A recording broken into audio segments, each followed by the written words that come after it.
नमस्कार। दिन भर की बड़ी खबरों में आपका स्वागत है। मैं हूं शिवानी। आज की खबरों में बात होगी बिहार में वोटिंग से पहले ही एनडीए का एक विकेट गिरा, बिना लड़े एक सीट जीता महागठबंधन की, और ट्रंप के आगे मौनी बाबा बन जाते हैं मोदी। कांग्रेस ने साधा निशाना की, वहीं बीजेपी एमएलए को महिलाओं ने घेरा, इस्तीफा दो, मुर्दाबाद के लगाए नारे की। साथ ही बिहार एनडीए को बड़ा झटका, इस दिग्गज ने निर्दलीय भरा नामांकन की और ऐसा हुआ तो गिर जाएगी योगी की सरकार, अखिलेश का बड़ा दावा की। इसी के साथ आज दिन भर की सभी बड़ी और प्रमुख खबरों को जानेंगे विस्तार से। उससे पहले एक नजर सुर्खियों पर। ऑपरेशन सिंदूर, रूस से तेल खरीद के ट्रंप के दावों पर मौनी बाबा बन जाते हैं मोदी, कांग्रेस का पीएम मोदी पर तंज। भैंस पर बैठकर पहुंचे तेज प्रताप की पार्टी के कैंडिडेट, हाथ में झाड़ू लेकर नॉमिनेशन करने पहुंचे आप प्रत्याशी अश्विनी चौबे के बेटे अरिजीत ने नहीं किया नामांकन। महाराष्ट्र वाली गलती मत दोहराओ, तेजस्वी यादव को सीएम उम्मीदवार घोषित करो, उद्धव सेना की आई सलाह। बिहार में वोटिंग से पहले एनडीए का एक विकेट गिरा, एक्ट्रेस से नेता बनी लोजपा प्रत्याशी नहीं लड़ पाएंगी चुनाव।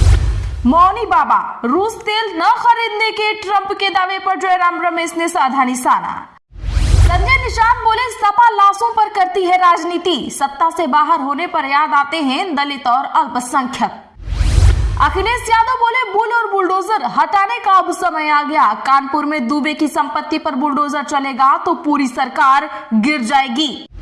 रुद्रप्रयाग में घटना के बाद बीजेपी विधायक पर भड़की महिलाएं, बोली अगली बार वोट नहीं देंगे तुमको। एमएलए बोले तुम्हारे दम पर नहीं हूं मैं विधायक, आंखें निकाल लेंगे। टैरिफ तनाव के बीच बाबा रामदेव की देशवासियों से अपील। शेखावत बोले मैंने कभी नहीं कहा वसुंधरा जी से नहीं बनती, नाराजगी होती तो मुख्यमंत्री क्यों जाते उनसे मिलने, राजनीति में व्यक्तिगत द्वेष का कोई स्थान नहीं। पाक रक्षा मंत्री बोले अफगानी हमारे देश से वापस जाए, हमारी जमीन 25 करोड़ पाकिस्तानियों के लिए, उन लोगों को भारत पाले। सीएम स्टालिन ने केंद्र सरकार पर लगाए कई आरोप, पूछा राज्यपालों के जरिए अराजकता क्यों फैलाई जा रही है, बताएं हमें। हिमाचल कांग्रेस को अक्टूबर के अंत तक मिलेगा नया अध्यक्ष, सीएम बोले सोशल मीडिया की खबरें झूठी। राठौड़ बोले जो जिम्मेदारी मिलेगी वो निभाएंगे। दिल्ली में सांसदों के लिए बने अपार्टमेंट में लगी आग, यहाँ कई एमपी और उनके स्टाफ के फ्लैट थे, लोग बोले फायर ब्रिगेड देरी से पहुंची। कर्नाटका में कलबुर्गी में आरएसएस की प्रचार सामग्री हटाई गई, भाजपा ने जताई नाराजगी, सरकार बोली अनुमति नहीं ली गई थी। राजनाथ बोले भारत पाकिस्तान को जन्म दे सकता है तो मुझे आगे बोलने की जरूरत नहीं, लखनऊ से ब्रह्मोस की पहली खेप की रवाना।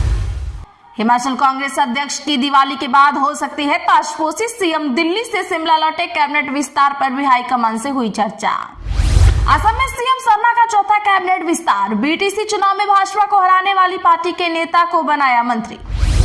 बिहार चुनाव 2025 को लेकर साहब बोले महागठबंधन में न सीटें तय न नेता तय, राहुल वोट चोरी पर अब चुप क्यों, बिहार की सत्ता का फैसला घुसपैठिए नहीं करेंगे।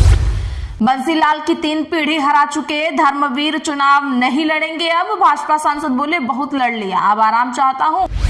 पाक आर्मी चीफ बोले पाकिस्तान में आतंक फैला रहा भारत, एरिया में बड़ा है तो महफूज न समझें, हमारे हथियार कहीं भी हमला कर सकते हैं।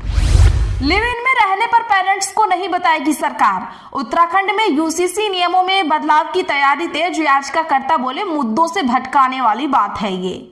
चलिए जानते हैं बड़ी और प्रमुख खबरों को विस्तार से, उससे पहले वीडियो को लाइक करें, साथ ही आपसे रिक्वेस्ट है खबरों को आखिर तक जरूर देखें। हाथ में झाड़ू लेकर नॉमिनेशन करने पहुंचे आप प्रत्याशी अश्विनी चौबे के बेटे अरिजीत ने नहीं किया नामांकन, गोपाल मंडल ने एनडीए को दिया बड़ा झटका। जी हां, आज बिहार की अरावल सीट से तेज प्रताप यादव की पार्टी जेजेपी के उम्मीदवार अरुण कुमार यादव ने भैंस पर सवार होकर अपना नामांकन पत्र दाखिल किया। वहीं पूर्णिया सदर विधानसभा से आप प्रत्याशी आदित्य लाल हाथ में झाड़ू लिए रिक्शा पर सवार होकर नॉमिनेशन करने पहुंचे। इधर गोपालपुर से जदयू विधायक गोपाल मंडल ने निर्दलीय पर्चा भरा है। इस सभा को संबोधन करते हुए वो रो पड़े, उन्होंने कहा लड़ाई आर पार की है, नीतीश कुमार को बहकाकर मेरा टिकट कटवा दिया गया है। हमसे कोई गलती हुई है तो माफ करते हुए एक बार फिर वोट हमें ही दीजिए। मैंने कभी गलती नहीं किया है और ना ही करूंगा। इसके बाद गोपाल मंडल ने रोते नारा भी लगवाया, प्रेम बोलो नीतीश कुमार की जय। इसके बाद उन्होंने कहा कि मैं नीतीश कुमार को छोड़कर कहीं नहीं जाऊंगा। वहीं भागलपुर सीट से बीजेपी के सीनियर नेता अश्विनी चौबे के बेटे अर्जित शाश्वत निर्दलीय नामांकन करने पहुंचे, लेकिन पार्टी के शीर्ष नेतृत्व के कहने पर नामांकन नहीं किया। नामांकन करने के फैसले के बाद समर्थक गले से माला निकालते दिखे हैं। इस दौरान वो भावुक भी दिखे। बिहार में वोटिंग से पहले एनडीए का एक विकेट गिरा। एक्ट्रेस से नेता बनी लोजपा प्रत्याशी अब नहीं लड़ पाएंगी चुनाव। विधानसभा चुनाव 2025 के दौरान मढ़ौरा विधानसभा क्षेत्र से लोजपा की प्रत्याशी सीमा सिंह समेत 4 उम्मीदवारों के नामांकन पत्र रद्द कर दिए गए हैं। नामांकन पत्रों की जांच के दौरान कागजातों में कमी और तकनीकी त्रुटियां पाए जाने के बाद निर्वाची पदाधिकारियों ने यह कार्रवाई की। रद्द किए गए मढ़ौरा विधानसभा क्षेत्र के प्रत्याशियों में लोजपा की सीमा सिंह, निर्दलीय अल्ताफ आलम राजू, बसपा के आदित्य कुमार और निर्दलीय विशाल कुमार शामिल हैं। इन नामों के बाहर हो जाने से क्षेत्र में राजनीतिक हलचल तेज हो गई है। खासतौर पर एनडीए खेमे में इसे बड़ा झटका माना जा रहा है, क्योंकि सीमा सिंह को मढ़ौरा में एक सशक्त उम्मीदवार के रूप में देखा जा रहा था। चुनाव विशेषज्ञों का मानना है कि अब इस सीट पर मुकाबला मुख्य रूप से राजद और जनसुराज सहित अन्य प्रत्याशियों के बीच सीमित हो जाएगा। मढ़ौरा के राजद प्रत्याशी जितेंद्र कुमार राय हैं, जो निवर्तमान विधायक हैं और बिहार में सरकार मंत्री भी रह चुके हैं। अखिलेश यादव बोले, बुल और बुलडोजर हटाने का समय अब आ गया। कानपुर में दुबे की संपत्ति पर बुलडोजर चलेगा तो योगी सरकार गिर जाएगी।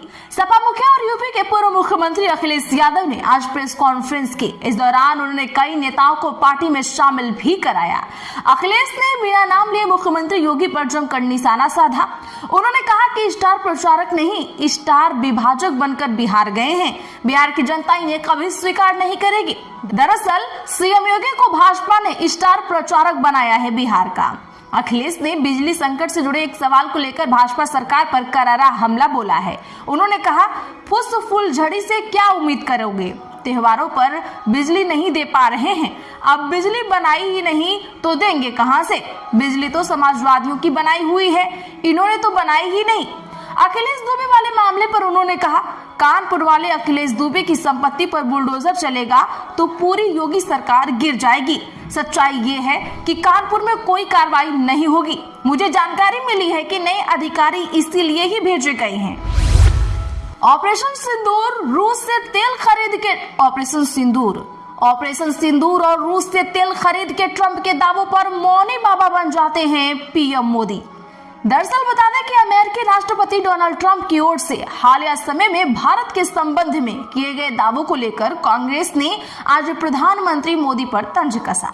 पार्टी की तरफ से कहा गया कि हर बार जब अमेरिकी राष्ट्रपति डोनाल्ड ट्रंप ये दावा करते हैं कि उन्होंने ऑपरेशन सिंदूर रोक दिया या भारत रूस से तेल आयात घटा देगा, तब प्रधानमंत्री अचानक मौनी बाबा बन जाते हैं। कांग्रेस के संचार प्रभारी जयराम रमेश ने कहा कि राष्ट्रपति ट्रंप ने एक बार फिर दावा किया है कि उनके अच्छे दोस्त ने उन्हें भरोसा दिलाया है कि भारत रूस से तेल आयात कम करेगा। उन्होंने कहा, लेकिन जब ट्रंप कहते हैं कि उन्होंने ऑपरेशन सिंदूर रोका या जब वे कह रहे हैं कि भारत रूस से तेल आयात घटाएगा, तो वह अच्छे दोस्त मौनी बाबा बन जाते हैं। रमेश ने एक्स पर किए अपने पोस्ट में आगे लिखा है कि अप्रैल से सितंबर 2025 के बीच भारत का चीन के साथ व्यापार घाटा 54.4 अरब डॉलर तक बढ़ गया है, जबकि पिछले साल इसी अवधि में यह 49.6 अरब डॉलर था। सीएम स्टालिन ने केंद्र सरकार पर लगाए कई आरोप। पूछा, राज्यपालों के जरिए अराजकता क्यों फैलाई जा रही है? जी हां, बता दें कि तमिलनाडु के मुख्यमंत्री एमके स्टालिन ने आज केंद्र की भाजपा सरकार पर राज्य के साथ गहरा पक्षपात करने का आरोप लगाया है। उन्होंने कहा कि न केवल राज्य के वित्त मंत्री थंगम थेनारासु ने वित्तीय भेदभाव की ओर इशारा किया है, बल्कि लोगों के दिलों में भी कई सवाल उठ रहे हैं। मुख्यमंत्री ने कहा, मैं भी कुछ सवाल पूछना चाहता हूं। जो लोग भ्रष्टाचार के मामलों में फंस रहे हैं वे भाजपा गठबंधन में शामिल होते ही साफ कैसे हो जाते हैं। ये एक ऐसी वॉशिंग मशीन है। उन्होंने एक बार फिर अपने वॉशिंग मशीन वाले तंज को दोहराया है। सीएम स्टालिन ने यह भी पूछा है कि देश की योजनाओं और कानूनों के नाम केवल हिंदी और संस्कृत में ही क्यों रखे जाते हैं। उन्होंने सोशल मीडिया प्लेटफॉर्म पर एक पोस्ट में लिखा, केंद्रीय मंत्री हमारे बच्चों को अंधविश्वास क्यों सिखा रहे हैं। विपक्षी दलों के शासन वाले राज्यों में राज्यपालों के जरिए अराजकता क्यों फैलाई जा रही है। उन्होंने साफ आरोप लगाया कि भाजपा वोट पाने के लिए धांधली की रणनीति अपना रही है और एसआईआर मॉडल के जरिए चुनाव में गड़बड़ी कर रही है। पाक रक्षा मंत्री बोले, अफगानी हमारे देश से वापस जाएं। हमारी जमीन 25 करोड़ पाकिस्तानियों के लिए है, किसी और के लिए नहीं। जी हां, पाकिस्तान के रक्षा मंत्री ख्वाजा आसिफ ने एक बार फिर अफगानिस्तान पर तीखा हमला बोला है। उन्होंने एक इंटरव्यू के दौरान कहा कि पाकिस्तान में रहने वाले सभी अफगानों को अपने देश वापस जाना होगा। उन्होंने कहा कि अफगानिस्तान के साथ पुराने रिश्तों का दौर खत्म हो गया है। आसिफ ने कहा, अफगानिस्तान और हिंदुस्तान का पुराना ताल्लुक है, लेकिन हमारे साथ उनके रिश्ते कभी अच्छे नहीं रहे हैं। इसके बाद भी हमारी जमीन पर करोड़ों लोगों ने पनाह ले रखी है। अगर हिंदुस्तान के साथ इनके इतने ही अच्छे रिश्ते हैं तो यहाँ रहने वाले अफगानी इंडिया में क्यों नहीं शिफ्ट होते। आसिफ ने आगे कहा, पाकिस्तान इनका क्यों बोझ उठाए। हमारे पास अपने लोगों के लिए भरपूर रिसोर्स नहीं है। हम कभी अच्छे दोस्त नहीं थे, फिर भी हमने पड़ोसी होने का फर्ज अदा किया है। हिंदुस्तान पाले इन्हें, वो क्यों नहीं पालता। तो आज के लिए बस इतना ही। ऐसे ही खबरों के लिए चैनल सब्सक्राइब करें और बगल में घंटी के निशान को जरूर दबा लें। वीडियो को लाइक शेयर करना ना भूलें।